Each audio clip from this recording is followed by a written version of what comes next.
de hoje se encontra no Santo Evangelho do nosso Senhor Jesus Cristo, segundo escreveu Mateus, capítulo de número 4, no versículo 18 ao 22, que diz assim a palavra de Deus. Andando Jesus junto ao mar da Galileia, viu dois irmãos, Simão, chamado Pedro, e André. Eles estavam lançando as redes ao mar, pois eram pescadores. Disse-lhes Jesus: Vinde após mim, e eu vos farei pescadores de homens. Imediatamente eles deixaram as redes e o seguiram. Vindo um pouco mais longe, viu outros dois irmãos, Tiago, filho de Zebedeu, e João, seu irmão.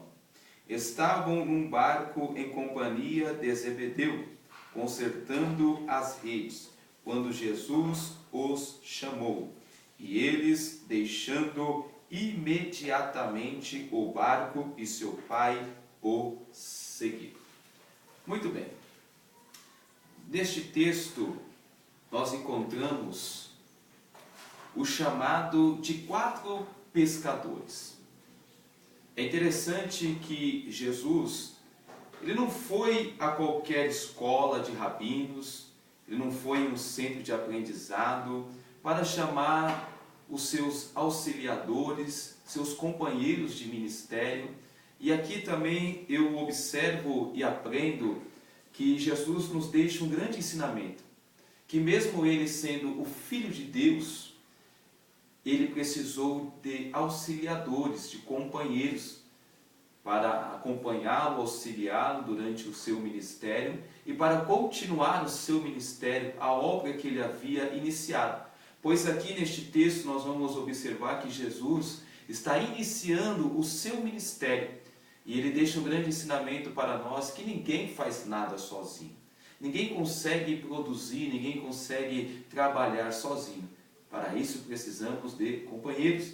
E aqui Jesus está então recrutando, chamando estes companheiros, esses auxiliadores para o seu ministério. E Jesus então chamou homens humildes para deixarem as redes e segui-los. Jesus então não chama estudantes, Jesus não está chamando aqui pessoas que estão em uma escola de aprendizado para rabinos, enfim. Jesus chama homens simples. É interessante que a resposta dos quatro pescadores, desses 4 homens, ao chamado de Cristo foi imediata. Eles deixaram as redes, deixaram os barcos e deixaram os seus parentes e seguiram a Cristo, atenderam o chamado de Cristo. E aqui também eu vejo um grande ensinamento.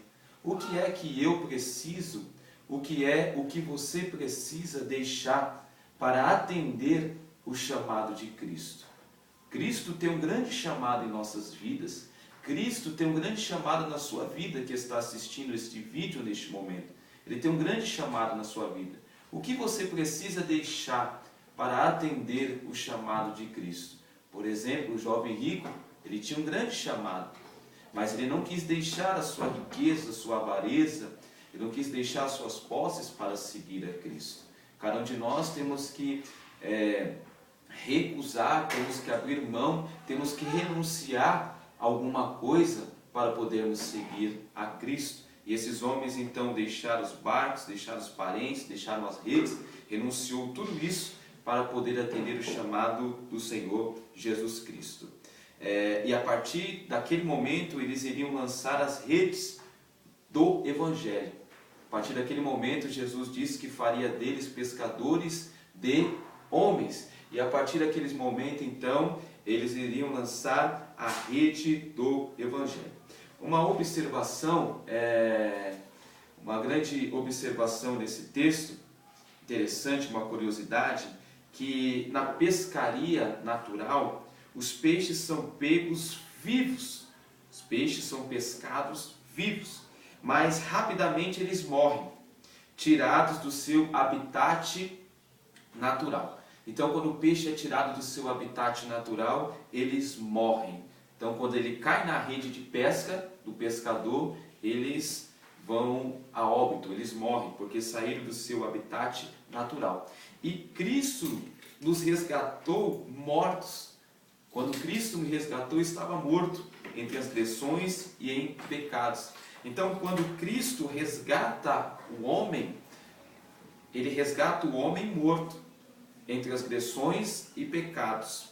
E nas redes do Evangelho, nós começamos a viver espiritualmente. Então, quando você é resgatado pela rede do Evangelho, você é resgatado morto dos seus pecados e suas transgressões. E você passa a viver espiritualmente nas redes do Evangelho. Porque Cristo veio para nos dar vida e vida com abundância. Uma outra curiosidade interessante é que todo bom pescador, ele sabe que para ter uma boa pescaria, principalmente à noite, enfim, durante o dia, não importa, para lançar a rede, para pescar, ou até mesmo no anzol, a sombra do pescador não pode refletir sobre a água. Até mesmo a sombra do pescador tem que desaparecer, porque senão a sombra do pescador refletindo na água, principalmente onde se encontra o cardume, espanta os peixes. E então, se a sombra do pescador refletir na água, somente onde está o cardume, jamais ele poderá pegar os peixes. O que eu aprendo com isto? Para nós sermos bons pescadores, bons ganhadores de almas, nós temos que desaparecer para Cristo aparecer. E hoje em dia nós vivemos uma época, uma era, que nós queremos aparecer mais do que o próprio Cristo. Vemos uma era que pregadores, cantores, homens e mulheres de Deus querem aparecer mais do que o próprio Cristo.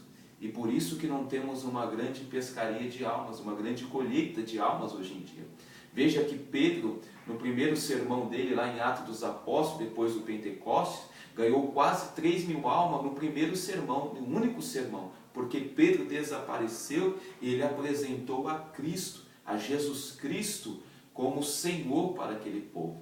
Por isso ele teve sucesso, ele conseguiu êxito na sua mensagem do seu sermão. Talvez os nossos sermãos hoje não estão alcançando grande êxito, porque nós estamos aparecendo mais do que o próprio Cristo.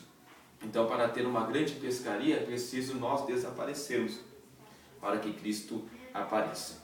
Para começar a finalizar esse vídeo, é simples e objetivo, é apenas uma reflexão para nós hoje, que um pescador ele precisa também de isca e de anzol. E hoje em dia eu vejo igrejas, instituições, organizações, eu vejo congregações, eu vejo convenções realizando muitos eventos. Porém, eles usam até como argumento que a isca é o pregador de renome, é o cantor de renome, pessoas de renome. Estamos totalmente errados. A isca para atrair almas para Cristo não é um pregador de renome, não é um cantor de renome, não são pessoas reconhecidas pela mídia, não. A verdadeira isca para pescarmos almas, para alcançarmos almas para o reino de Deus, eu aprendo que a verdadeira isca do verdadeiro evangelho genuíno é a graça, o amor e a comunhão.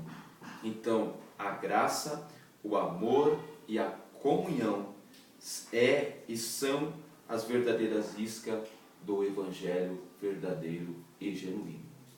E eu encerro esse vídeo lhe dizendo: Jesus tem uma grande chamada na sua vida. Atende o chamado de Cristo. Ainda que você seja simples e humilde, Jesus está lhe chamando.